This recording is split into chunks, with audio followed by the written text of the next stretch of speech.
is Superman. This is the Superman movie. This is the DC movie that I've been waiting to see since 2013. It perfectly encapsulates everything I love about the character of Superman from the comics, the DC universe in general, the superhero storytelling as a whole. Like, you know those movies that you walk out of with a renewed sense of optimism and faith in humanity? Kind of movies that make you wake up the next day like, man, I want to be a better person. That's this movie. David Corenswet as Superman is easily one of the best comic book movie castings of the 2020s. He's definitely one of the more relatable iterations of Superman we've gotten on screen, which you'd think wouldn't work for a character like him, but it actually does. This is no shade to Henry Cavill. He was a great Superman. He had a lot of potential, and WB definitely did him dirty. And he does have scenes where you get to see him be friendly as Superman, but he's not a friendly Superman, if that makes sense. He had a much more intimidating presence about him to where it makes a lot more sense why humanity would be afraid of him. David Corenswet Superman is just a chill dude. I could kick it with this Superman. I could grab a beer with this Superman. Well, I'd be the only one drinking beer. He'd probably get like a ginger ale or something, but I would trust him not to judge me for my life choices. Him and Rachel Brosnahan as Lois Lane have crazy chemistry too, mind you, that I wish we could have seen more of. She held it down as Lois Lane, yo. Definitely up there as one of the best interpretations of the character, right behind the DCAU version. But I gotta say, the character that really surprised me in this movie, Jimmy Olsen. I was not familiar with your game, brother. Holy. I had to see the character finally done justice after Zack Snyder shot him in the face for no reason. Now, don't get me wrong, as much as I like this Superman movie personally, I acknowledge that it's not gonna be everybody's cup of tea. I feel like Superman is one of those characters that is just so mainstream in terms of popularity that no one is ever going to agree on what is a good adaptation of the character. Similar to Batman and Spider-Man, everybody's going to have their own interpretation of what they think Superman should be. The movie leans very heavily into the Saturday morning cartoon vibe. It exists in a very fantastical comic booky world that James Gunn has created, which appeals to my sensibilities as a comic book fan. Of course I'm gonna like it. If you're a fan of more grounded, serious interpretations of certain characters, the movie's not gonna change your mind. It is very fast-paced, it hits the ground running and does not stop till the end. I was locked in from start to finish. In fact, I almost forgot. The aura Mr. Terrific had in this movie,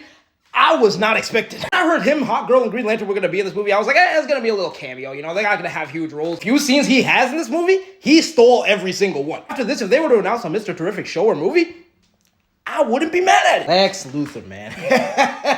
Petty with a capital P. This man said, I don't like you or anyone associated with you, so I'm gonna use every resource I have at my disposal to ruin y'all's day. The performance get hammy at times, yes. Does his plan make sense? Barely. But I don't know what it is, man. I really like this version of the character. All in all, this movie was exactly what I was hoping it would be. It delivered on the action, it delivered on the heart, it delivered on the characters. The only nitpick criticisms I would give it is that A, it should have been longer. For a few plot points and characters that I feel like this movie just didn't have the time and space to fully flesh out. Like I said before, this film moves at a breakneck speed. It throws a lot at you very fast. While it worked for me, there are a few scenes where you kind of wish it gave you a bit more room to breathe. B, there's a very major change to Superman lore that this movie makes that I'm still not sure how I feel about. It does set up a very interesting arc for the Superman that we haven't really seen before, but I don't know. Other than that, solid movie. I'm very excited to see where this new DC universe goes from here. When I first came out of that theater, it was a straight 10 out of 10 for me. Now I think I would give it a 9 out of 10.